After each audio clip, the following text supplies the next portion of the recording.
Fire good, fire good.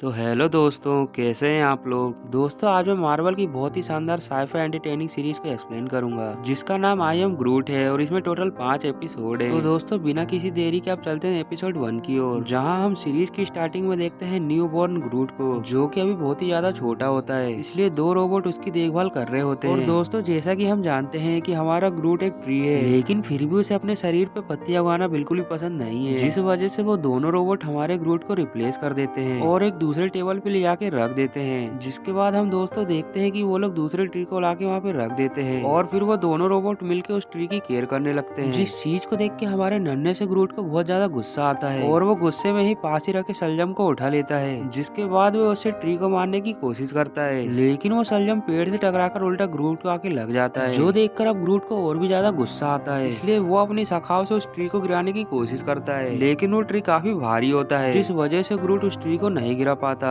अब ये सब होने के बाद ग्रूट ठान लेता है कि वो ट्री को गिरा के रहेगा, इसलिए वो जुगाड़ लगा के उस ट्री के पास पहुंच जाता है। जिसके बाद वो ट्री को पकड़ के खींचने लगता है, लेकिन इन सब में ट्री तो गिर जाता है, लेकिन साथ में हमारा ग्रूट भी गिरता है, जिससे उसका मिट्टी का पोट भी फूट जाता है। जो देखकर ग्रूट पहली बार मिट्टी से अपने पैर को बाहर निकालता है, लेकिन उसे अभी फिलहाल चलना नहीं आ रहा था। पर ग्रूट अपने पैरों को देख के काफी खुश था, इसीलिए वो चलने की कोशिश करता है, जहाँ ग्रूट थोड़ी कोशिश करने के बाद चलने लगता है, जो देखकर ग्रूट बहुत ही ज्यादा खुश होता है। जिसके बाद ग्रूट उसी ट्री के पास चला जाता है और फल तोड़ के खाने लगता है, और तभी वहाँ पे वही दोनों रोबोट आ जाते हैं ग्रूट को पकड़ने के लिए, लेकिन ग्रूट उन्हें धक्का देके वहाँ से भगा देता है। और दोस्तों यहीं पे पहला एपिसोड खत्म हो जाता है। अब हम दूसरे एपिसोड में अजीब से प्लेनेट को देखते हैं, जो कि देखने में काफी सुनसान लग रहा होता है, और यहीं पर हम अपने ग्रूट को देखते हैं, जो कि जुगाड़ लगा के अपने लिए लकड़ी का घर बना रहा होता है। और हम देखते हैं कि ग्रूट कुछ ही देर में बहुत ही शानदार घर बना लेता है, लेकिन तभी वहाँ पे बहुत ही बड़ी एक एलियन बर्ड आ जाती है, जो कि ग्रूट के घर को तोड़ने लगती है, और वह ग्रूट को भी धक्का देके वहाँ से गिरा देती है। जो सीन देखकर ग्रूट कहता है कि गांव बसा नहीं है और लुटेरे पहले आ गए, लेकिन तभी एक बहुत ही बड़ी बर्ड उस छोटी बर्ड को उठा के वहाँ से ले जा लेती है। पर इन सब में ग्रूट का घर पूरी तरह से टूट जाता है, जो देखकर ग्रूट को एक बार फिर से बहुत ही ज्यादा गुस्सा आता है, जिस वजह से वो एक जगह लेट जाता है। लेकिन तभी वो पत्थर के नीचे देखता है, जहाँ उसे छोटे छोटे प्यारे से कीड़े दिखते हैं, जिनकी 4 आंखें होती है। अब उन कीड़ों को देख के ग्रूट उनसे दोस्ती करने की कोशिश करता है, लेकिन वो कीड़े ग्रूट के साइज को देख के काफी ज्यादा डर रहे होते हैं, पर ग्रूट तो उनसे दोस्ती करना चाहता है। लेकिन अब वो कीड़े ग्रूट को खतरा समझ के उसके ऊपर लेजर लाइट से हमला करने लगते हैं, जिस वजह से ग्रूट को थोड़ी तकलीफ होने लगती है। लेकिन तभी उसके शरीर से एक पत्ता टूट के नीचे गिरता है, जिसे ये कीड़े बड़े चाव से खाने लगते हैं। जो देखकर ग्रूट समझ जाता है कि इन्हें क्या पसंद है, इसलिए वो दौड़ के जल्दी से पेड़ के पास जाता है और वहाँ से ढेर सारी पत्ती को तोड़ के लाता है। लेकिन तभी उसका पैर गलती से उन कीड़ों के ऊपर रखा जाता है, जो देखकर ग्रूट सोचता है कि शायद वो कीड़े अब मारे गए, लेकिन ऐसा बिल्कुल भी नहीं होता, बल्कि वो कीड़े मिट्टी के अंदर गए होते हैं। जो देखकर ग्रूट बहुत ही ज्यादा खुश होता है, जिसके बाद वो उन्हें पत्तियां दे देता है और वो कीड़े उन पत्तियों को खाने लगते हैं, जिसके बाद ग्रूट उन सबका हीरो बन जाता है। अब दोस्तों हम तीसरे एपिसोड को शुरू करते हैं, जहाँ दोस्तों एक बहुत ही बड़े स्पेसशिप के अंदर ग्रूट सो रहा होता है कि तभी उसे किसी की आवाज आती है, इसलिए वो उठ जाता है और अपने कमरे से निकलकर बाहर चेक करने के लिए जाता है, और वो हर जगह चेक भी कर लेता है, लेकिन उसे कोई भी दिखाई नहीं देता। जो देखकर ग्रूट रिलैक्स हो जाता है, जिसके बाद में बाथरूम जाता है, और हम देखते हैं कि ग्रूट थेनोस की किताब को पढ़ रहा होता है कि तभी उसे एक बार फिर से आवाज आती है, इसलिए वो फिर से चेक करने के लिए चला जाता है, जहाँ तभी उसे अपने पैरों के नीचे एक लिक्विड जैसी चीज दिखाई देती है, जो कि देखते ही देखते उसके जैसी बन जाती है। और ये चीज देखकर ग्रूट उसे पूछता है कि तुम हो कौन, लेकिन वो दूसरा ग्रूट पहले ग्रूट की नकल करने लगता है, जो देखकर पहले वाले ग्रूट को बहुत ही ज्यादा गुस्सा आता है और वो अपना अजीबोगरीब डांस शुरू कर देता है। लेकिन उसे देखकर दूसरा ग्रूट भी डांस करने लगता है, और देखते ही देखते दोनों ग्रूट के बीच डांस का कॉम्पिटिशन शुरू हो जाता है, जहाँ दोनों एक दूसरे को कांटे की टक्कर दे रहे होते हैं और एक से एक मूव करके बता रहे होते हैं। लेकिन तभी वो दूसरा ग्रूट बहुत ही बड़ा मोस्टर बनने लगता है, पर जब वो नॉर्मल हो जाता है तो ग्रूट उसे अपने डांस का मूव सिखाता है, और हम देखते हैं कि बड़ी चालाकी से ग्रूट ने उसको स्पेसशिप से बाहर फेंक दिया होता है, जिसके बाद वे कहते हैं कि यहाँ सिर्फ मैं डांस कर सकता हूँ, और वो आई एम ग्रूट कहते हुए डांस करने लगता है। और इसी के साथ दोस्तों तीसरा एपिसोड भी खत्म हो जाता है। अब दोस्तों चौथे एपिसोड की शुरुआत होती है, जहाँ हम घने से जंगल को देखते हैं और ग्रूट मजे करता हुआ घूम रहा होता है, जहाँ तभी उसे पानी दिखाई देता है, जिसके अंदर जाके वे मजे से नहाने लगता है और दोस्तों ग्रूट को ऐसा करने में बहुत ही अच्छा लग रहा होता है। और तभी हम देखते हैं कि ग्रूट के पास से एक कीड़ा उड़ के आता है जिसे वह अपने हाथों से पकड़ के मसल देता है, जिस वजह से उस कीड़े का सारा कलर पानी के अंदर घुल जाता है। जिसके बाद ग्रूट पास ही लगे पेड़ के कुछ फल भी उस पानी के अंदर मिला देता है और फिर वो मिट्टी को देखता है जिसे वो अपने सर पे लगा लेता है। जिसके बाद ग्रूट बड़े आराम से वहीं पे सो जाता है। लेकिन जब वो सोकर उठता है तो देखता है कि उसके शरीर में ढेर सारे पत्ते उग गए हैं, जो देखकर वो थोड़ा सा परेशान हो जाता है और उसे चलते भी नहीं बन रहा था। इसलिए वो अपने झाड़ीदार कवर को निकालने की कोशिश करता है, लेकिन वो नहीं निकाल पाता। पर तभी उसे एक आइडिया आता है और वो अपनी उंगलियों को कैंची बनाकर अपनी सभी पत्तियों को काट देता है। जिसके बाद हम ग्रूट का एक बहुत ही बढ़िया रूप देखते हैं, जिसे पाकर ग्रूट बहुत ही ज्यादा खुश होता है और वो अपने फन को बढ़ाने के लिए बार बार सर पे मिट्टी लगाने लगता है, जिससे कि उसके सर पे ढेर सारी पत्तियां उगने लगती है और ग्रूट उन पत्तियों को काट के अलग अलग शेप बना रहा होता है। और इसी प्रोसेस में उसे बहुत ही ज्यादा मजा आ रहा होता है, क्योंकि वो बार बार इस चीज को कर रहा होता है। लेकिन ग्रूट की इस मस्ती को लेकर एक चिड़िया बहुत ही ज्यादा परेशान हो जाती है, इसीलिए वो ग्रूट के ऊपर हमला कर देती है, जिससे कि ग्रूट का लुक खराब हो जाता है। जिस चीज को देख के ग्रूट को बहुत ही ज्यादा गुस्सा आता है और वो चिड़िया ग्रूट की हालत देख के उस पर हंसने लगती है। पर अब ग्रूट भी उससे बदला लेने का सोच लेता है, जहाँ हम देखते हैं कि ग्रूट के गले में बहुत ही प्यारा मफलर होता है, क्योंकि उसने चिड़िया को मार पीट के उसके पंख को उखाड़ लिया। और दोस्तों इसी के साथ चौथा एपिसोड भी खत्म हो जाता है और हम अब दोस्तों पांचवें एपिसोड की बात करेंगे, जहाँ ग्रूट अपने से दुगने बड़े बैग को टांग कर कहीं ले जा रहा होता है, जो कि देखने में काफी भारी लग रहा होता है। जिसके बाद ग्रूट उस बैग को ले जाके एक जगह रख देता है और फिर उसमें से एक कॉमिक बुक निकालता है, जिसका तुरंत ही वो एक पेज फाड़ के अपने पास रख लेता है। जिसके बाद वो रॉकेट के पास भी जाता है और चालाकी से उसके पूंछ का बाल भी काट लेता है और फिर वो बाथरूम में जाके एक साबुन भी लेके आता है। इसी तरह से ग्रूट अपने पास कई सारी चीजें इकट्ठा करता है और दोस्तों देखने में तो यही लग रहा था कि शायद ग्रूट कुछ बना रहा है। जैसा कि दोस्तों हम देख सकते हैं कि ग्रूट इसी मैगजीन की पेपर पे कुछ कर रहा होता है और दोस्तों ग्रूट के बनाने का तरीका इतना यूनिक होता है कि वहाँ पे ब्लास्ट हो जाता है, जिस वजह से वहाँ पे एक बहुत ही बड़ा छेद हो जाता है, जो देखकर ग्रूट उस छेद को एक टेप से बंद करने की कोशिश करता है। लेकिन तभी वहाँ पे रॉकेट आ जाता है और वो यहाँ की हालत देख के ग्रूट को चिल्लाने लगता है, जहाँ वो कहता है कि तुमने बाथरूम का साबुन यहाँ लेके क्यों आया। लेकिन तभी ग्रूट एक फोटो रॉकेट को दिखाता है, जिसे देखने के बाद रॉकेट की गुस्सा शांत हो जाता है, क्योंकि ये फोटो उसके परिवार की होती है, जिसमें सभी इवेंजर्स बने होते हैं। और ये देखने के बाद रॉकेट ग्रूट को माफ कर देता है, लेकिन तभी रॉकेट गलती से छेद के अंदर गिर जाता है, पर उसे तभी ग्रूट अपनी शाखाओं से बचा लेता है। और इसी के साथ दोस्तों ये सीरीज पूरी खत्म हो जाती है।